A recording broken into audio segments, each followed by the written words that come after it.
প্রথমেই সকলকে জানাই শুভ সপ্তমী। আজ না আমার সাথে এক অদ্ভুত ঘটনা ঘটেছে, মানে আমি ভাষায়ও প্রকাশ করতে পারছি না।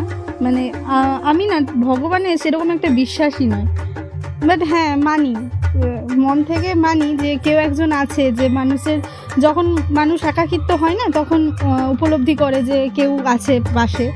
তো হ্যাঁ, আমার মনের জোর বাড়ানোর জন্য ভগবান আছেন, উনি ঠিক, এটা আমি বিশ্বাস করি, কেউ আছে, কোনো পজিটিভ এনার্জি, এই অবধি। কিন্তু আমি না ভগবানের সেরকম একটা বিশ্বাসী নয়। তো আমি সেই ঘটনাটাই বলতে যাচ্ছি আপনাদেরকে। আজ সপ্তমী, রোজকার মতো রেডি হয়ে কাজে যাচ্ছিলাম। কত বছর হয়ে গেল মাকে অঞ্জলি দিতে পারিনি, মনে হলো আজও কোনো পরিবর্তন হবে না। রাস্তার পাশে হঠাৎ চোখ আটকে গেল। সপ্তমীর আরতি চলছিল, বাতাসে ধোঁয়ার গন্ধ, ঘণ্টার প্রতিধ্বনি, সবই আমার মস্তিষ্কে ঢুকলো। কিন্তু তার চেয়েও বেশি আমার চোখ যেন মায়ের চোখে আটকে গেল। সেই চোখ যা একদিন শুধু স্মৃতির পাতায় ছিল।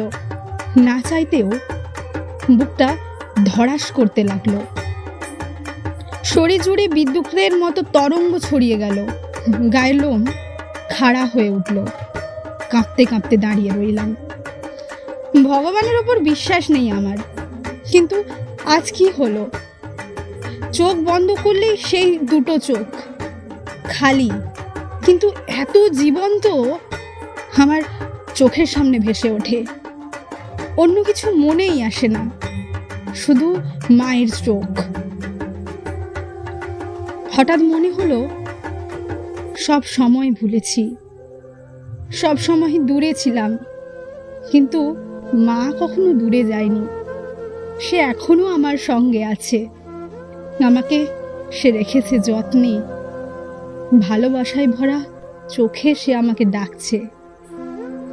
আমি ধীরে ধীরে চোখ বন্ধ করি, আর সেই মুহূর্তে বুকের ভেতর এক অজানা দুঃখ জমে যায়। চোখে জল এসে ধরা পড়ে, গলা ভেঙে যায়। আমার ছোট বাল্যকালের সেই শান্তি, সেই ভালোবাসা যা হারিয়েছিলাম, সবই একসাথে ফিরে আসে। আজ সপ্তমীর আরতি আমার জীবনের এক অদ্ভুত ভোর হয়ে গেল। আমি বুঝতে পারি কিছু সম্পর্ক সময়ের হাত থেকে বাঁচে। মা শুধু স্মৃতিতে নয়, হৃদয়ের ডিপেস্ট কোণে সবসময় আমার পাশে থাকে, আর আমি কাঁদতে থাকি সেই ভালোবাসার প্রতিধ্বনি বুকে ধরে রেখে।